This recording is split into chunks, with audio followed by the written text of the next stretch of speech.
handa po akong magpakulong. Kung kinakailangan ma-aresto po ako, wala pong problema.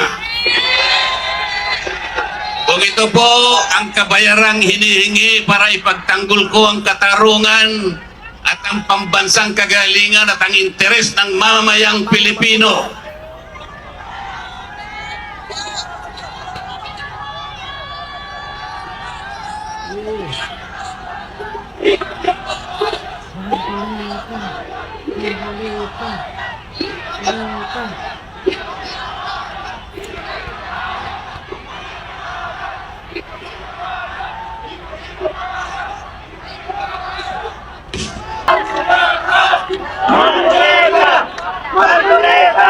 pangalawang araw na po ito, ngunit hindi ko nakikita sa mukha ninyo ang kapaguran.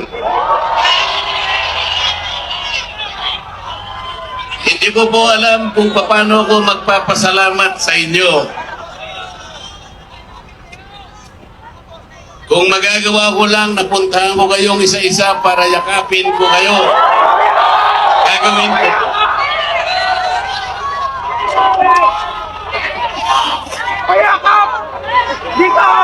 Naisip ko nga, magdadala na lang ako ng hopya.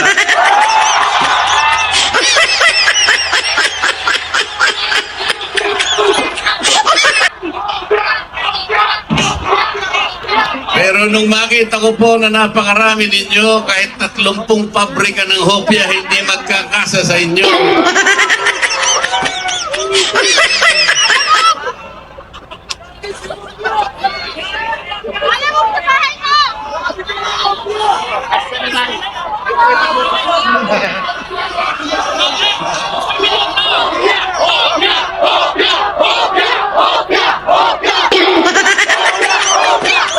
Bakit nilulunod ang pag-iimbestiga sa flood control scam? Bakit si Marcoleta ang ikukulong, kayo ang mandarambong?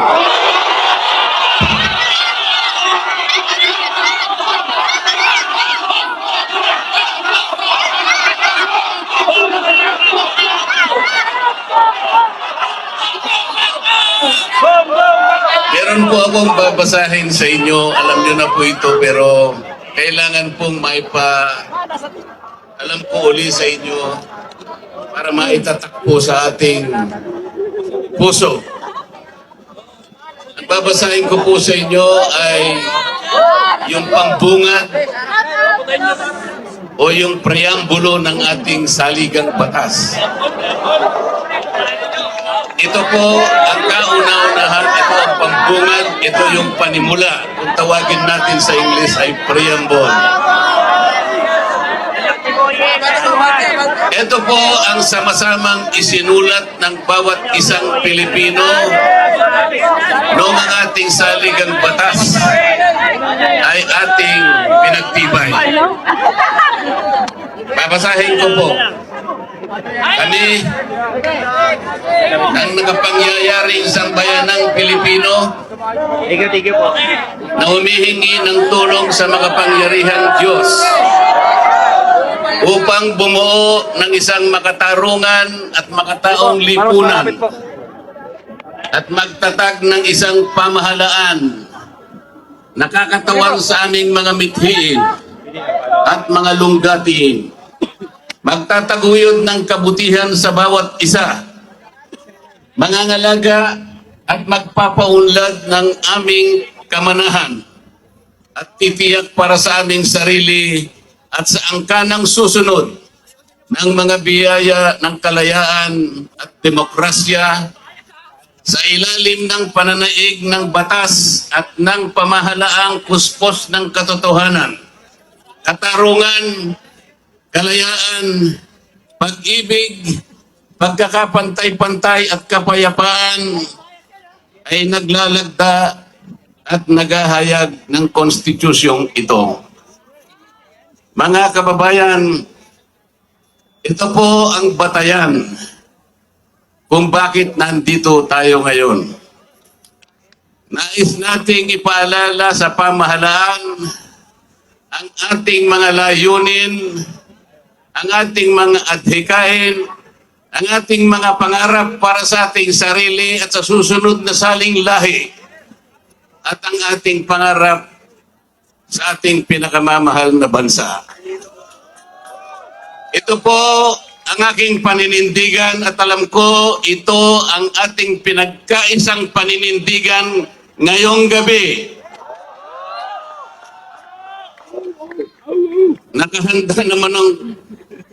Nakahanda po akong magpakulong. Kung kinakailangan maaresto po ako, wala pong problema. Kung ito po ang kabayarang hinihingi para ipagtanggol ko ang katarungan at ang pambansang kagalingan at ang interes ng mamamayang Pilipino,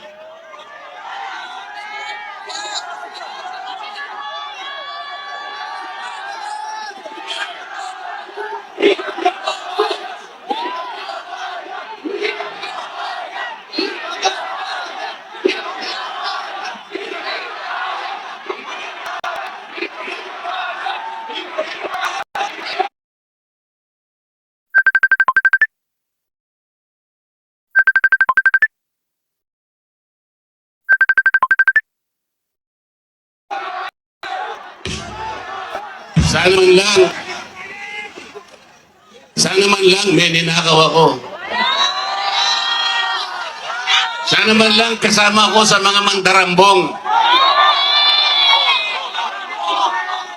Mga nabanggit na yung mga pangalan nila. Ang isa ay si Martin Romualdez. Ang pinagdalhan ng mali at ang pera.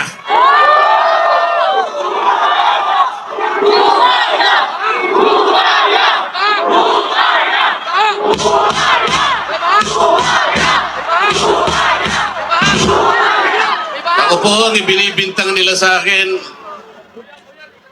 ay salaping pantulong para sa kampanya para ako'y manalong isang senador. Mga kaibigan po na pribado at sarili lang pera ang kanilang itinulong sa akin, baka sakaling manalo nga po ako at nanalo nga po.